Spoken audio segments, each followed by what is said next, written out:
Eu desejo para você desde já um bom dia de preparação e nós vamos para o estudo adicional da lição de número 11, que tem como tema levado e julgado.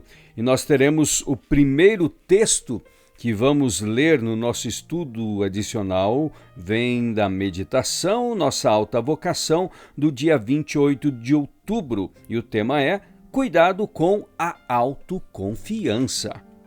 Replicou Pedro: Senhor, por que não posso seguir-te agora? Por ti darei a própria vida. Respondeu Jesus: darás a vida por mim?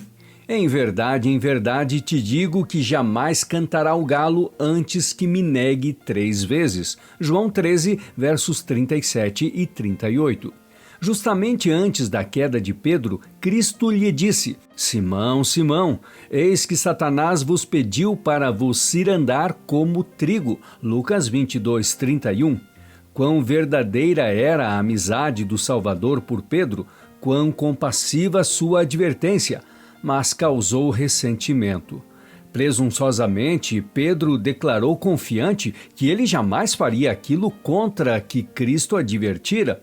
Senhor, disse ele, estou pronto a ir contigo até a prisão e a morte. Lucas 22, 33. Esta confiança em si mesmo se lhe demonstrou ruína. Instigou Satanás a tentá-lo e caiu sob as artes do astuto inimigo. Quando Cristo mais dele necessitava, ele se achava ao lado do inimigo e negou abertamente ao Senhor. Muitos se encontram hoje onde Pedro estava quando presunçosamente declarou que não havia de negar a seu Senhor e por causa de sua presunção caem presa fácil dos ardis de Satanás. Os que compreendem a própria fraqueza confiam em um poder mais alto que o próprio eu, e enquanto olham a Deus, o inimigo não tem poder contra eles. Os que confiam em si mesmos, porém, são facilmente derrotados. Lembremo-nos de que se não dermos ouvidos às advertências que Deus nos dá, uma queda está diante de nós. Cristo não poupará de feridas aquele que se coloca sem que lhe seja ordenado no terreno do inimigo. Ele deixa o presunçoso, que procede como se soubesse mais que seu Senhor, prosseguir avante em sua pretendida força. Então sobrevém sofrimento e uma vida mutilada, ou talvez derrota e morte. Na luta, o inimigo aproveita-se dos pontos mais fracos na defesa daqueles a quem ataca. Aí faz ele seus mais cruéis assaltos. O cristão não deve ter pontos fracos em sua defesa.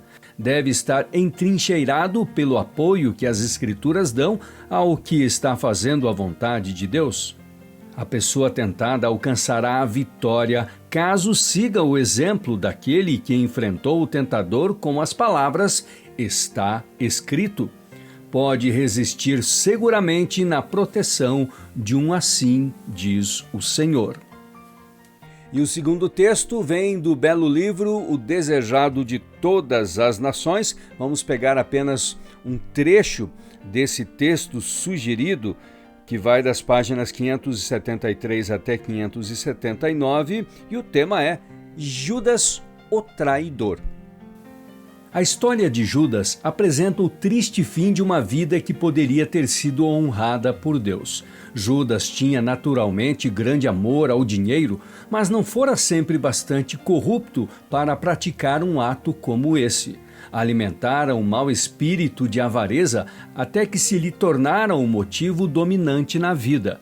Judas era altamente considerado pelos discípulos e exercia sobre eles grande influência.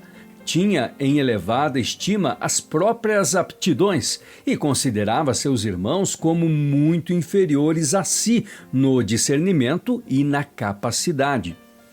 Há tantas vezes repetida a declaração de Cristo de que seu reino não era deste mundo irritava Judas.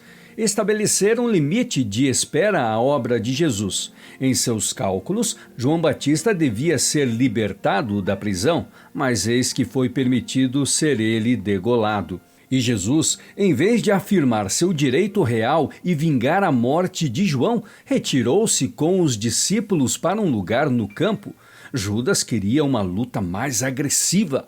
Pensava que, se Jesus não impedisse os discípulos de executar os próprios planos, a obra seria mais bem-sucedida. Observava a crescente inimizade dos guias judaicos e viu seus desafios desprezados quando pediram a Cristo um sinal do céu. Abriu-se-lhe o coração à incredulidade, e o inimigo forneceu pensamentos de dúvida e rebelião. Por que Jesus se demorava tanto em coisas desanimadoras? Por que predizia provas e perseguições para si mesmo e para os discípulos? A perspectiva de um lugar de honra levara Judas a desposar a causa de Cristo. Viriam suas esperanças a ser decepcionadas? Judas não chegara à conclusão de que Jesus não fosse o Filho de Deus, mas estava duvidando e procurando alguma explicação para suas poderosas obras. O discurso de Cristo na sinagoga a respeito do pão da vida foi a crise na vida de Judas. Ouviu as palavras: se não comerdes a carne do Filho do Homem e não beberdes o seu sangue, não tereis vida em vós mesmos. João 6,53. Viu que Cristo oferecia bens espirituais em vez de terrenos, julgava enxergar longe e pensou poder ver que Jesus não teria honras e não poderia conceder altas posições a seus seguidores. Decidiu não se unir a Cristo tão intimamente que não se pudesse retirar. Judas não acreditava, entretanto, que Cristo se deixasse prender. Traindo-o, intentava dar-lhe uma lição. Pretendia desempenhar um papel que daí em diante tornaria o Salvador cuidadoso quanto a tratá-lo com o devido respeito. Mas Judas não sabia que estava entregando Cristo à morte. E encerramos então o estudo da lição desta semana, a lição 11. Amanhã iniciamos a lição de número 12 com o tema Julgado e Crucificado. Desde já desejo a você um bom sábado e amanhã nos veremos mais uma vez para estudarmos a Palavra de Deus através da lição da Escola Sabatina. Até amanhã.